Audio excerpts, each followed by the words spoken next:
We are live. We will be momentarily, and then I'm going to start recording our own session. This conference will now be recorded. There it is.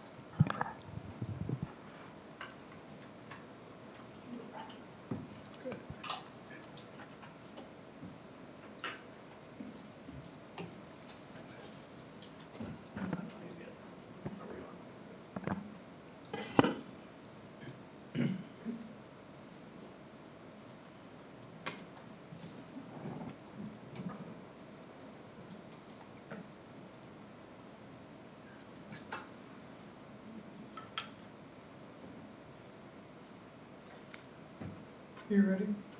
Yes, I am. Thank you.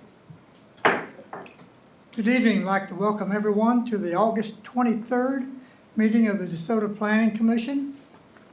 Roll call.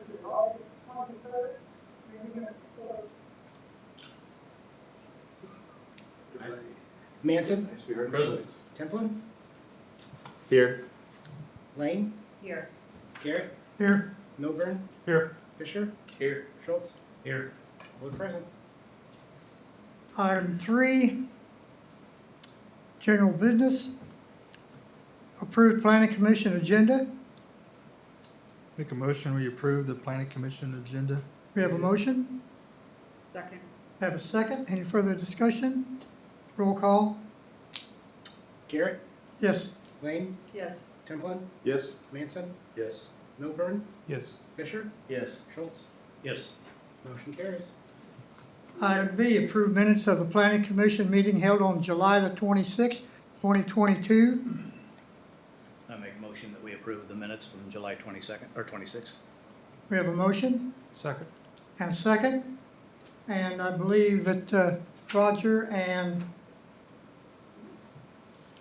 Manson was gone that, I was too. Tim? Okay. Roll call? Manson, I was absent during that meeting, so I abstained. okay. Templin, Abstain. Lane, Yes. Garrett, Yes. Milburn, Yes. Fisher, Sustain? Schultz, Yes. motion carries. Item C, disclosure of conflict of interest. Does anyone have any conflict of interest with tonight's? Okay. Disclosure of outside communication regarding commission business. Do we have any? All right. Item 4, call to the public. Members of the public who wish to address the Planning Commission regarding items not on the agenda may do so at this time. Any presentation is for information purposes only, and no action will be taken. There is a 4-minute time limit. Do we have anyone from the public who would like to, Mayor?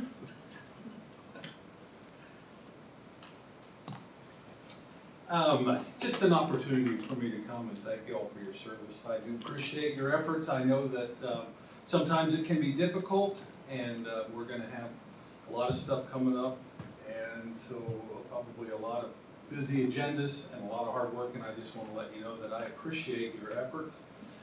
And I wanted to let folks know of a little change that we will have in the Planning Commission.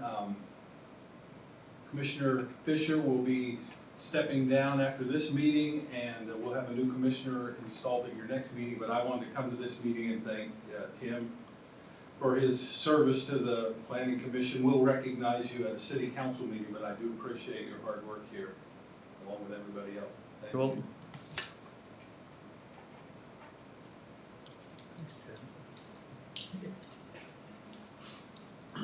Is there anyone else who would like to come before the commission? Yes, Chairman, there are 2 attendees on the video conference that I'm not familiar with, so maybe we just pause and give them a second if they wish to unmute and address under call to public. Okay. Okay, I don't see any activity there, so I think we can move on. Okay. Item 5, public hearing. Consider rezoning at 95th and Lexington from RUR to M1. Brad? All right, thank you, Mr. Chairman. We did receive an application from SRL to rezone a fair amount of property, about 3,351 acres, and went through the process of notification, signs all the protocol that we go through.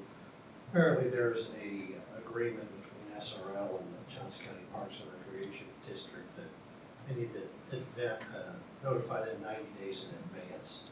So what we would suggest is that you open up the public hearing, take any comments from anyone who would like to speak at this time, and adjourn the public hearing. Leave it open until the SRL and Park Board can work out their timeline differences so we can move forward with the zoning application. I was not planning on doing a full staff report tonight, as representatives from SRL are here. But, that's kind of the direction we've been getting. And Patrick is available, he can explain more of the details, but that's sort of the overview. Everybody will get an email on that this afternoon, as I recall. I have a question. Okay, well, Let me open the public hearing first. okay, so with that, This time we'll open the public hearing. Well, my question is, what does RUR stand for and what does M1 stand for? Sorry, I hate to have to do this, but could you go to the podium and Sure. give your name and address, just for the record? Sorry about that. My name is Gayla Upham. I happen to own a piece of property at 95th and Lexington. And I'm asking, what does RUR stand for? What does M1 stand for the rezoning of that? Sure, I can address those. RUR stands for rural residential. It's actually a zoning designation in the county. Upon annexation of the property that happened earlier this year, it retains that zoning classification until it's rezoned as part of a public hearing process with the city. So that's RUR, rural residential in the county. M1 it signifies light industrial, a light industrial zoning district. That's a city zoning district. Okay, I know it's been zoned several different things. It's been zoned vacant lot. It's been zoned light industry and agriculture. I was just wondering, I'm here to find out what the plans are for that corner. Thank you. Sure, thank you. Thank you. Does anyone online have any questions? Again, I just see one unfamiliar person online. Maybe we just give a moment for that person to unmute if they wish to contribute to the public hearing on this item.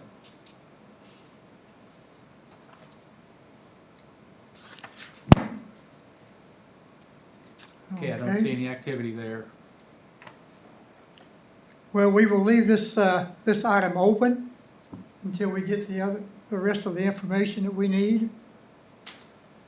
Item number 6, old I got a business. question. I mean, is it gonna be 90 days before it comes back through, or is it just 90 days that they have to comment? well, they're working on that. Actually, the park board apparently can waive that 90-day.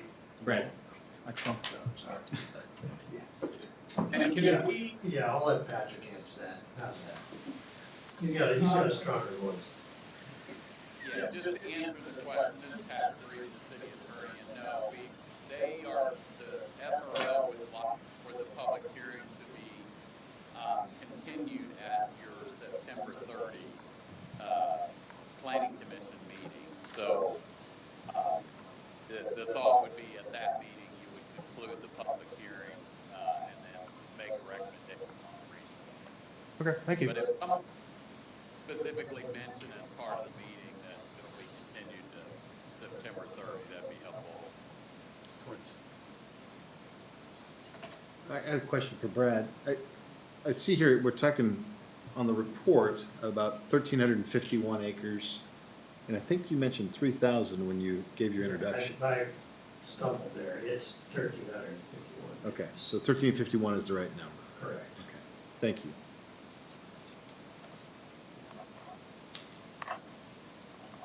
Well, I would move to table and keep the public hearing open until September meeting. September 27th. September 27th meeting of the planning commission. I'll second that. We have a motion and a second. Any further discussion? Roll call. Manson, Yes. Milburn, Yes. Templin, Yes? Fisher, Yes. Lane, Yes. Schultz, Yes. Garrett, Yes. motion carries. Okay, so that will be left open. Item 6, old business, we have none. Item 7, new business. Item A, consider final plat for the carriage houses, number 11. All right, well, this is clearly the 11th time we've been through this. Carriage houses, as you know, when they build a structure, they go through a planning process, and to get the building permit, they have to have final plat issued. When they get to the point where the walls are up, the exterior walls and interior walls are up, they do a survey and replat the inside of the structure so they can sell off those individual units. And basically, that is what you have before you. Done this several times in the past. So they are right now, they are ready to start selling off those interior units. And in order to do so, they need to replat this building with the exact square footages. If you have any questions, we'll certainly answer them. But it's a very standard procedure, as you know, we've been through this many times before. They do pay their fees and submit an appropriate application, and we have completed a review of the final plat. So, if you have any questions or comments, I'm available. Brad, I don't remember the preliminary plat in great detail, but was there any material changes between the preliminary plat and the final plat? Oh, no, none at all, really, other, like I said, when they do the survey for the square footages on the side, inside the building, it may vary slightly, but they're pretty accurate, actually, in the initial final plat stage. Sometimes they adjust the walls here and there. Somebody wants a bigger unit, and somebody's for a smaller ones, but as you can see on the final plat up there, not all of them are the same size. They do change, so. How many more phases do they have? Well, they have not, this is the end of their current development plan, so they will have to come back with a new development plan. I think that will be number 6. So they probably can get 3 or 4 more buildings on that property to the east of this building here. Does anybody have any other questions for Brad? Can I entertain a motion? Make a motion to approve final plat number 11 for the carriage houses. We have a motion, Second. we have a second, any further discussion? And this will go before the city council for approval. Yeah, yes, it Okay. does. Roll call. Fisher, Yes. Schultz, Yes. Milburn, Yes. Garrett, Yes. Lane, Yes. Templin, Yes. Manson, Yes. motion carries. Okay, item B, discuss solar regulation proposed ordinance. Brad? All right, thank you, Chairman. Commissioner Milburn, I forgot to give you a handout. This is some additional information that we received today on this item from a solar company that's working with Sunflower on some of their comments initially on our draft ordinance. I guess I want to make it clear, we're just discussing this item, and we've talked about it really since last January, but it's now becoming a much more important item for us to consider and run through the process with the planning commission. We did talk last time about Douglas County's ordinance and Johnson County's ordinance. We did a little comparative analysis. And after reviewing that, and Mike and I and Patrick also had some discussions about which one should we really follow. So we really focused in on Johnson County's ordinance. There are neighbor in all sides of Sunflower, basically. But we did take out some of the provisions that were really towards county development versus municipality development. So as you can see, the document went from about 30 pages to 13, but nonetheless, it's still a pretty hefty amount of information to absorb as we've gone through this process. And so I looked at it, Brandon has reviewed it, Mike's reviewed it, Patrick's reviewed it. So once again, this is our first initial scrub of a detailed ordinance bringing it for you tonight. For any suggested comments that you might have, and if you feel comfortable with our discussion tonight, put this on the September agenda for public hearing, or we can just continue or bring back another ordinance with your comments and move forward, perhaps in October for a public hearing. A couple things that were important to note is, and a lot of these are a little bit subjective, but I put in there that special use permit will be required, and that's not uncommon in the industry.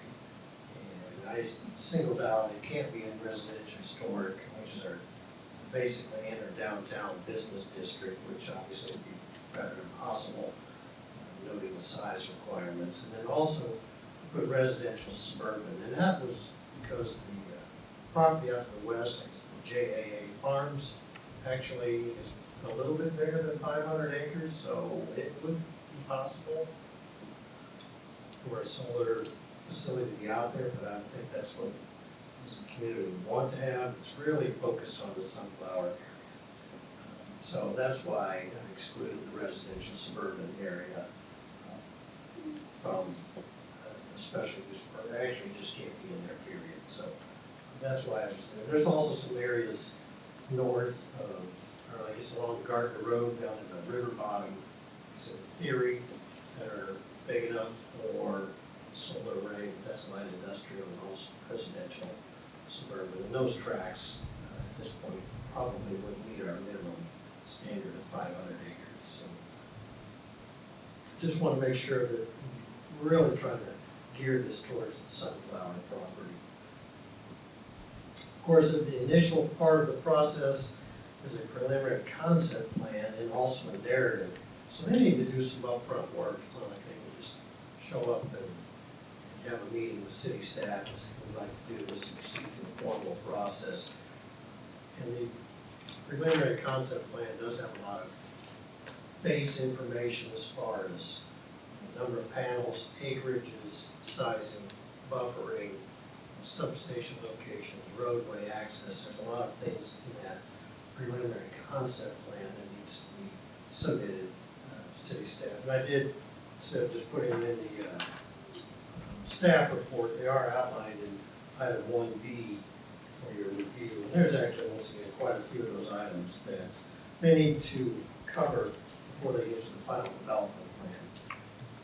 And then after the final development, or after the preliminary concept plan has gone through a staff review and comments, then a final development plan would be submitted, which would come along with the special use permit requirements, which are basically the same things that we evaluate, the golden criteria that we've talked about several times.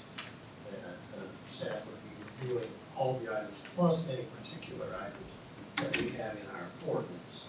And that's really what we're looking at now is these particular items. So special use permit is required under any circumstance at any point in this process. Then we have to go through an evaluation of the golden criteria, but with this extra layer on top of it, that is the performance criteria that the solar facility needs to meet before you get to the planning commission for consideration.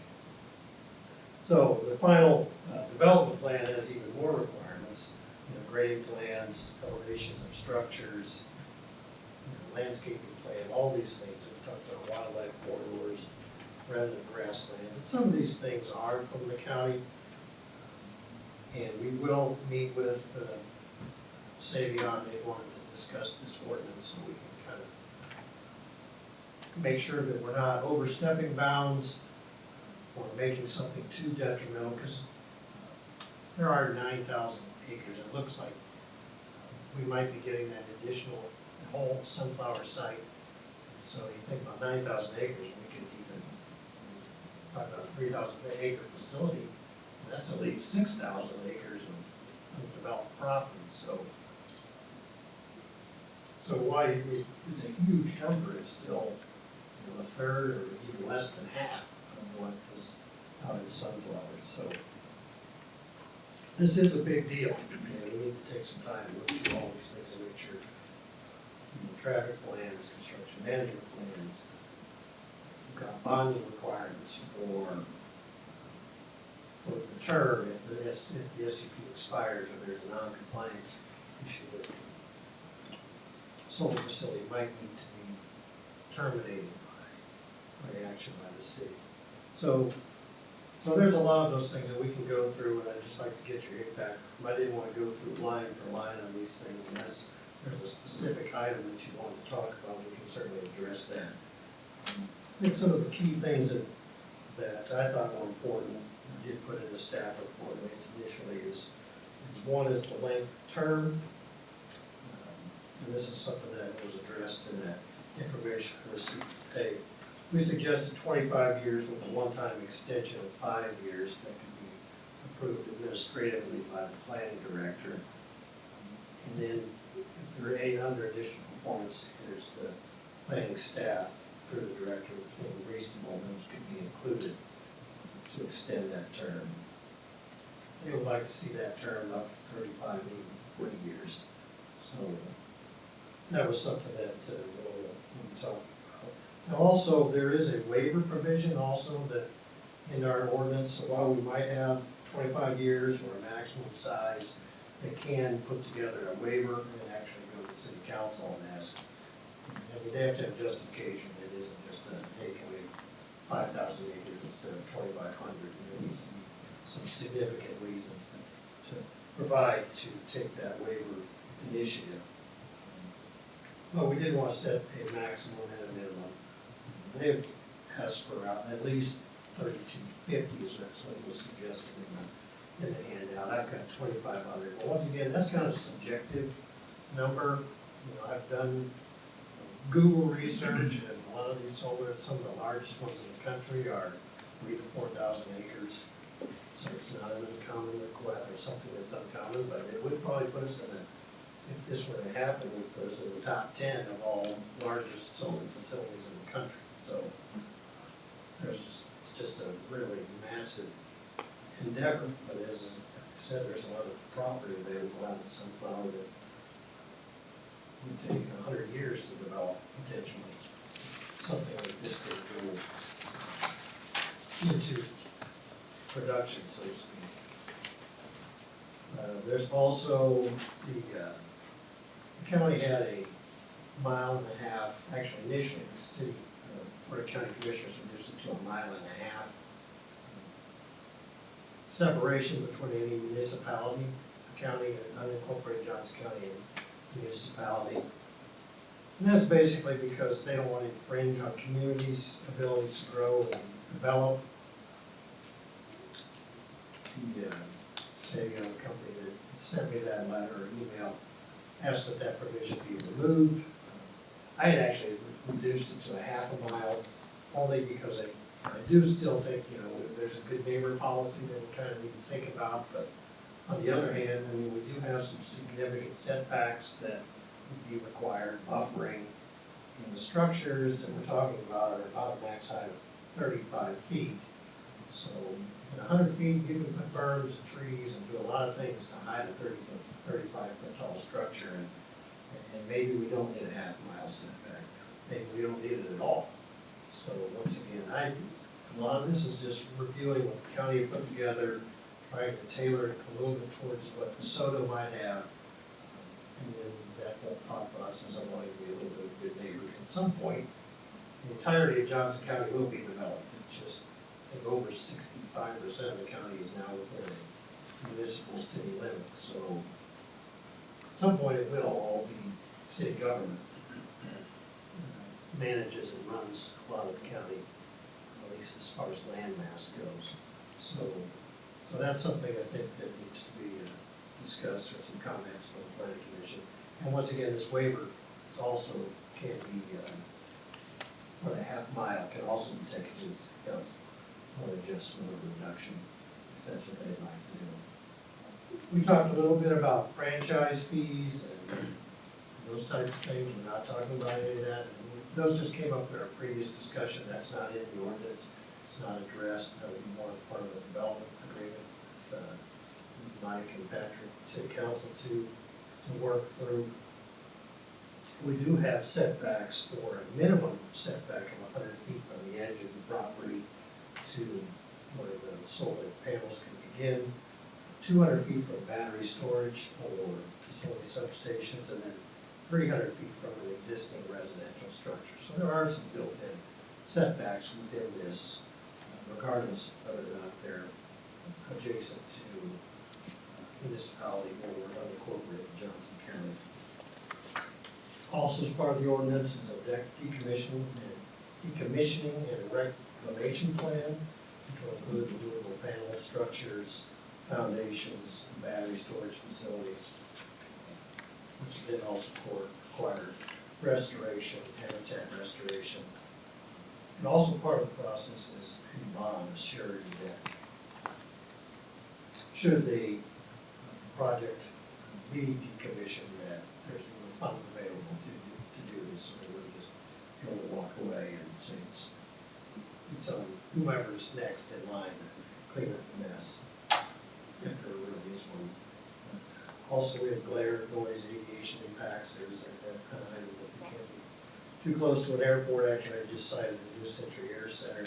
But even if, I listed 5 miles, but even if you put the closest place for New Century and the closest place for the bottom edge of SRL, it's about 5 miles. So it's really kind of a moot point, but it's something I thought was important to just note that we won't have anything that affects aviation facilities in Johnson County. And then also wildlife corridors, environmentally sensitive lands, they would have to be required to do an environmental impact study that would justify or identify areas that really are sensitive for wildlife that remain undisturbed to assess.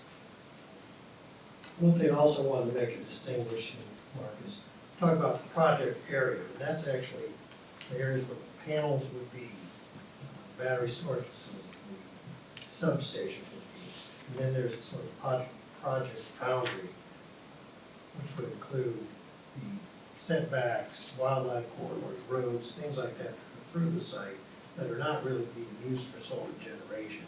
So there is a difference. So you could have 2,000 feet of solar, or 2,000 acres of solar, but the whole project boundary, the whole extent of the site could be 2,400 acres. So there is going to be a fairly significant difference between what is just areas for solar generation and the whole project site. There also could be some areas that still are being cleaned up that they can't put solar panels in at this time. So those would be also excluded from the project area. I want to make sure there's a distinguishing difference between a project area, and I call it project boundary. The county actually called it project extent, and I maybe shouldn't use that word instead, but they use project boundary instead. So there's, boundaries signifies an edge. So there is a difference between project boundary and project area. So I guess that concludes sort of the high end overview. I don't know, Mike, if you had any comments. You spent quite a bit of time looking at the ordinance as well. But I'm going to stand for any questions you all may have at this point. So are these comments here, I guess I showed up a little late, but are these comments here going to be addressed in this ordinance, or are these just recommendations from the This is developer? what the comments I did send this ordinance to Savion for their comments, because they are actively working on this issue. They're the group that I think Mike and I and the mayor, we met with last January when we first started this whole thing. They told us about looking at the grid works and all the processes that they have to go through with the overall energy community. Not just building a solar facility, but how it ties in with energy in the whole Southwest project grid in the United States. So they have some strong interest in what we do here in DeSoto as far as our ordinance. So I felt it was appropriate. And we do this with other projects. We bring in the development community into our discussions to make sure we're not coming up with something egregious or that limits them too much to move forward with that project. So we didn't want to get their comments. Anybody else? Any comments for Brad? Questions? I got one. How's the city gonna benefit from this? Well, I guess, it's development out there. These facilities do produce jobs and revenue. We talked about franchise fees, and those will be part of a separate set of negotiations that will happen at the city council level. But there will be benefit to having activity out there versus, 3,000 to 4,000 acres of just pasture land. Yeah, that's a good question. I mean, it's It a is very great fundamental I question. mean, is the city just gonna allow this and not get anything? out of it? Yeah, so, the loose ends we need to, the dots we need to connect there are, if you develop 1 acre from agriculture to solar panels, what does that do to the property valuation, and what does that do to the property tax? So Right. that's thing number one.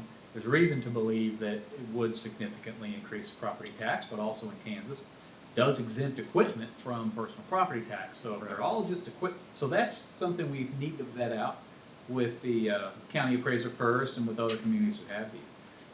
Thing number two are the franchise. How does, if at all, does this affect any franchise utility revenues? They're pumping power out to the grid. Don't know that applies in terms of franchise revenues for us. But we do know that the initial construction is not insignificant. Sales tax on those things initially, at the first of the term period, will be a benefit. So there are jobs there. Once it's built, there aren't many jobs. A few people out there running the thing and maintaining, but it's not a big employment center. I think all that considered, the other thing to consider is whatever benefit there is, even if it's zero, it might be beneficial to have the property, at least as a holding measure, have something happen on the property that isn't just pasture land or some unremediated buildings or structures or whatever it is out there. I think the initial concept, at least, is that there's so much land out there available to develop. It's going to be so long. A permit term of 25, 30, maybe 40 stretching it, but is a reasonable holding pattern for areas of the property that won't otherwise develop. So those are the kind of high-level philosophical questions that we need to wrestle with.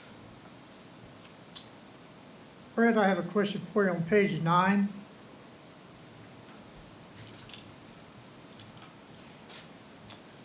Okay? Item C, construction maintenance operations. When you read this, they go through and they mention battery energy storage facilities through this document. And then down on item 2, it says access to the container interior. So we've gone from a storage facility, a building technically, to a container now. Well, I'll have to investigate that a little bit more, Bob, because you dropped into an area that I did read this whole thing, and it is quite the read. But you found something that I just can't answer. So. Well, I've read it all a couple times. Well, you're a good man, but, That's all I had. Is there any other municipality that we know of that has a 2,500 acre solar farm in its city limits? Certainly not in Kansas. I mean, I Maybe think not this in is the nation. extraordinary. Yeah. And to me, it gets to Tim's question of, does the city really want to have this thing? And the way this is kind of positioned, it'll be up obviously to the special use permit as to whether or not to permit it in a certain area, but this thing could be a giant doorstop that would, for 25 years, and if they'd have their way, it's 40 years, basically prevent you from extending utilities and doing other things because you can't get around it. I mean, I think it's a serious question that ought to be given a lot of thought as to whether we want to encourage this kind of use. I mean, the whole city itself is 12,000 acres. well, the main part, we about doubled in size. About right. So if we did Yeah. 6,000, I 7 think it's plus, 12,000, so we're talking about taking off a sixth of our city for this project, or allowing it. And actually, they want more than that. I'm also interested in the fact that they say, describe in their comments, that they're already under lease for 3,250 acres. That's interesting. So they're Yeah, kind they've of had a planning. business relationship for a number of years with Sunflower. Okay. So, I guess, just so I'm clear, so there's 9,000 acres out there, right? And then got an application for 1,300 in front of us. So roughly 7,300 or 7,700 are left. Is that accurate? And then the Panasonic deals, how many acres is that? Is that gonna be? 600 roughly. Oh, okay. With the second With two 300, facility, so.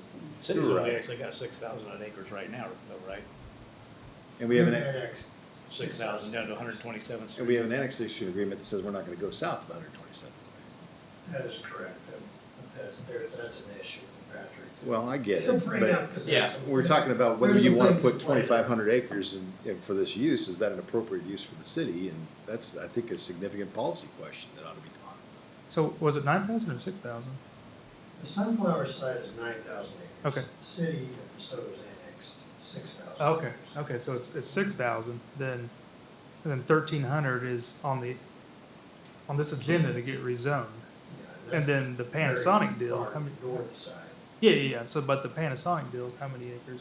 Like 300? Well, the building Part one of is that. 300, they will, we've done TIF project plans for an additional 300, so the total is somewhere around 600. Okay, yeah, I'm just trying to wrap my head around, Yeah. I mean, this is one of the bigger projects we've ever seen, so, I mean, 600 acres of the 6,000, so 10%. Oh, yeah. So we got a lot of land left. Yeah, and I would say, you know, on the annexation, there is an annexation agreement. There was a Kansas Supreme Court case this spring that essentially nullified those previous agreements. It was the case involving Spring Hill and Olathe. So there's a possibility that we'll be looking at annexing the remaining 3,000 in the near future. Any other questions for Brad or Mike? I have a couple. Under C, and I'm terrible at Roman numbers, so it's all the way down to the next to the last one. It talks about application review time. There's no time in there. Okay, I thought there was a provision for 75 days. Well, that's for On the, page 4, yes. that's on page 2, the final development plan. And preliminary concept plan must be submitted 30 days prior to the pre-application meeting. Okay. So I just thought we might want to get that put in there. And also, the Decommissioning and Reclamation Act, or Reclamation Plan, who does that? Who's responsible? Is that the government?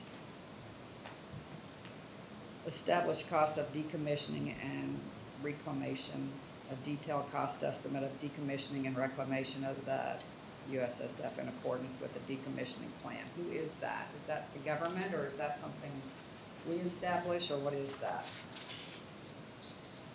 Well, the way I read it is the owner-operator puts up that surety, and so the surety company is then, or if the owner-operator is out of business, the surety is the one that's guaranteeing those funds. I don't know, I guess we haven't got any specifics if that money would be money that the city would have to administer and take care of decommissioning ourselves, or how that would exactly, that's a good point. But if you look at page 33, it doesn't really say who's responsible for the decommissioning and the reevaluation. It probably should say somebody's responsible. Okay. And then it also, you know, these solar panels have got a lot of toxic chemicals in them. Is a bond that they set now going to be applicable, you think, in 25 years if something happens and we've got to go in and clean that up? Well, there is a provision for the cost estimate gets recalculated if it's, I would say if it's within 90% of the original estimate.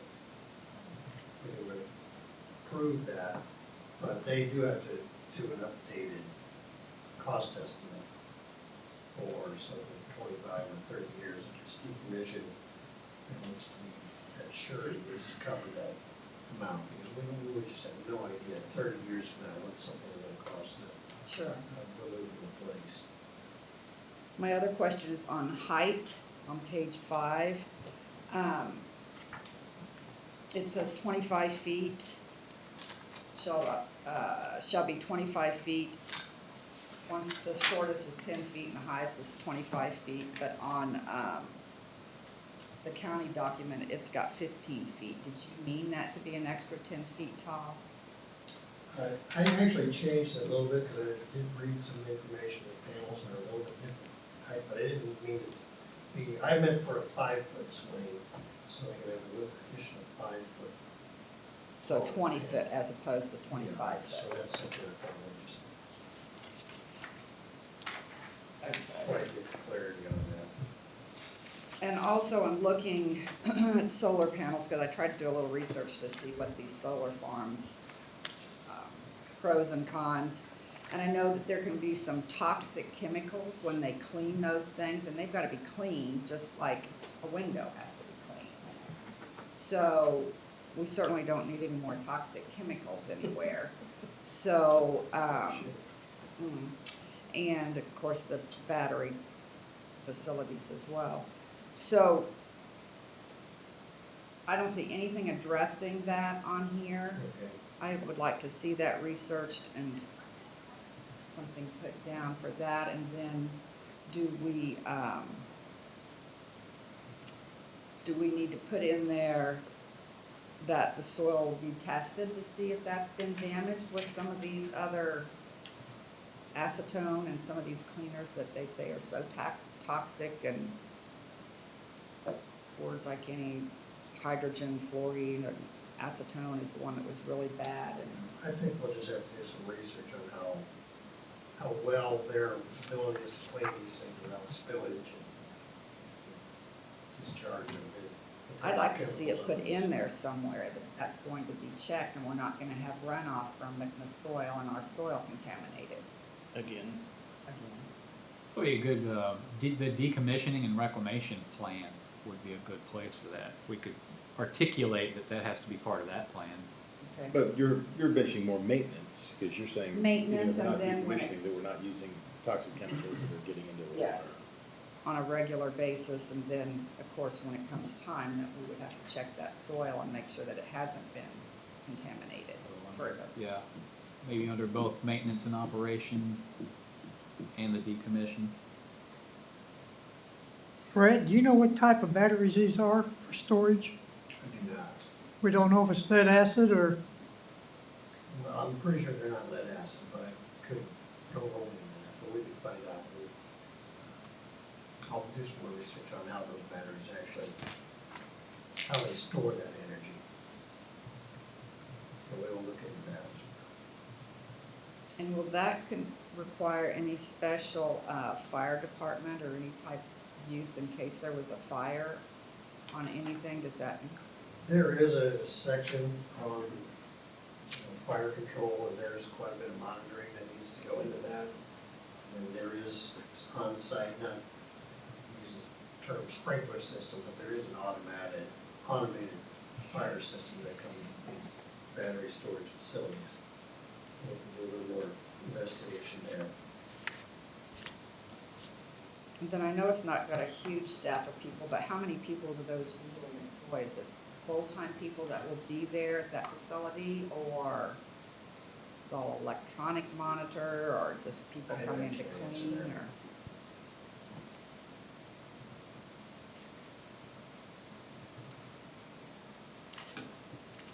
That's all my questions. I like them.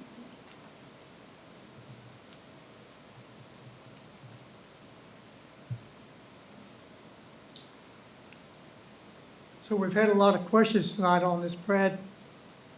Do you think you'll have the answers for us next meeting? Well, I'll do my best. If we don't, then I'll answer what I can, and then we'll. And also, move to the next meeting. I'd also love to hear the policy argument for why we really ought to do this and whether we should. I mean, you guys undoubtedly have had discussions with these folks and talked about it, but I think the case should be made that it makes good sense for us as a city to think about allowing this kind of use. It just seems huge. used if we're not getting really development, or, We certainly don't want it to create a doorstop. yeah.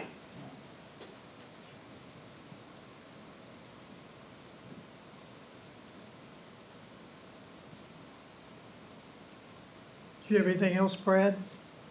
No, I sure don't. Look into it, September, so I do appreciate your comments. And you don't need to go over this one tonight, or do you want to say anything about this? No, I just kind of worked it into our discussion. It was just information that All right, I wanted you to have. You know, ultimately, it's once again, it's planning commissions. We'll make that recommendation to the city council.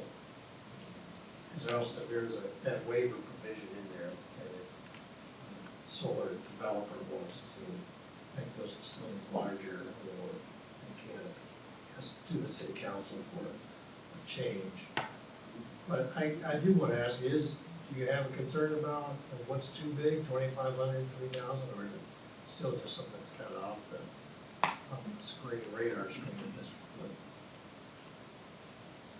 I don't know that I have an answer to that, other than a facility that would essentially be a third of the overall Sunflower property seems like an awfully big investment of what otherwise might be developable property that, depending upon where it's located on that, could be a significant hindrance to the development of the rest of it. And I understand that it's a special use permit, and we'll all get a chance to look at it when that time comes, but the bigger policy question is, do you want to have this in the city limits?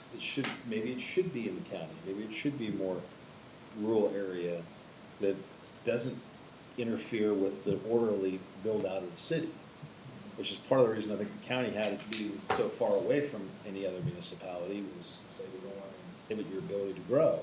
And I do think that certainly if you put up a 40-year solar farm out there, it's going to be awfully hard to build around it.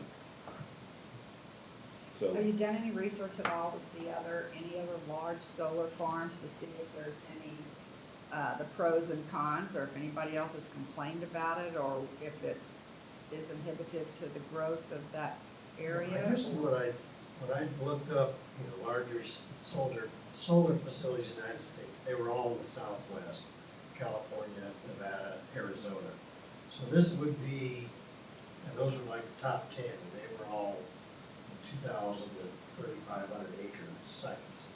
So we would be in the top 10, probably the only one in the United States in the central part of the country that could potentially be that large. And you're right, I didn't see any that reference that they were within a municipal city limit. They're near Los Angeles and Nevada, or Las Vegas, and Oakland, I guess to the west, out towards there. I've seen the ones between LA and Vegas, and they're huge, but they're out in the middle of nowhere. They're not inhibiting anybody from growing. Nobody's gonna wanna put a sewer line through them. It's like, I guess Yeah, if you they're in the desert. Right. They really are. if you put it on the southern edge of the city limits, I mean, we're not gonna really inhibit much.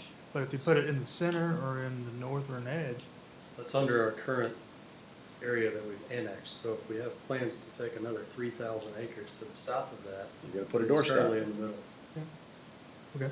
Yeah. I'm just thinking, based on things said, that the future could indicate that if we do it now, then 3,000 acres is right in the middle of. But still, I mean, back to Brad's question, I mean, 2,500 acres is still gonna be a doorstop.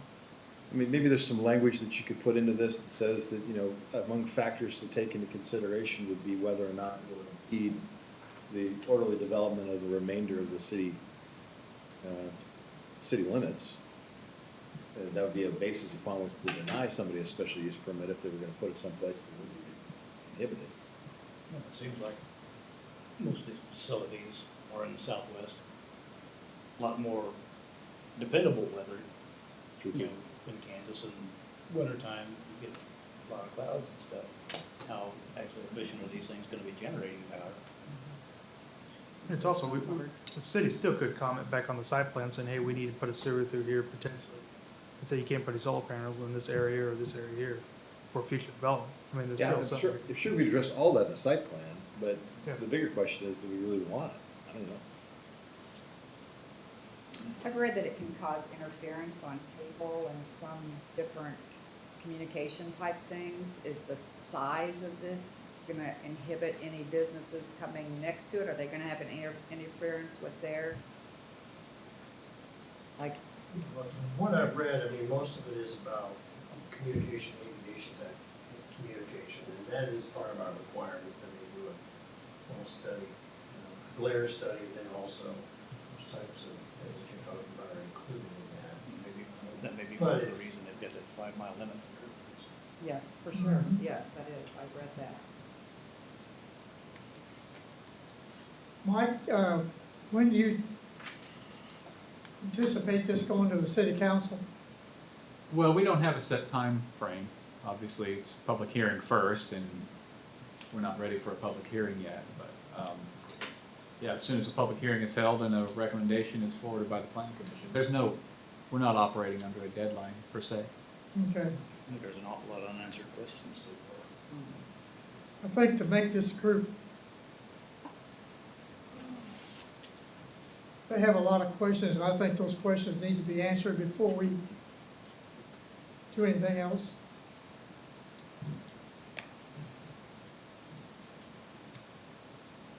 Well, that's why we bring these to your attention, so you can express your concerns to us, or we'll do the investigation, try to answer them as best possible. I mean, when you read through this, something else, like I say, I've read it twice, and something always jumps out. So we just want to make sure everything is right before we make a commitment.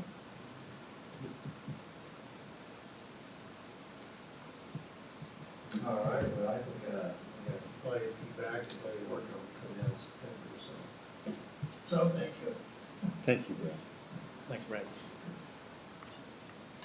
Okay, is there anything else that we need to bring up tonight?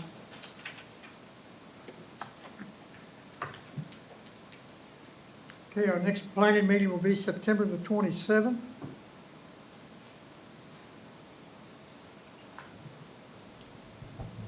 Mike, do you have anything? Nothing for the group. Okay. Entertain a motion to adjourn? Motion to adjourn? We have a motion to adjourn? Second. We have a second? All in favor, say aye. Aye. We are adjourned. No longer being recorded. Now what are we gonna do with you, Tim? I'm not going anywhere. Yeah. Yeah, the traffic's. Gee. Back out.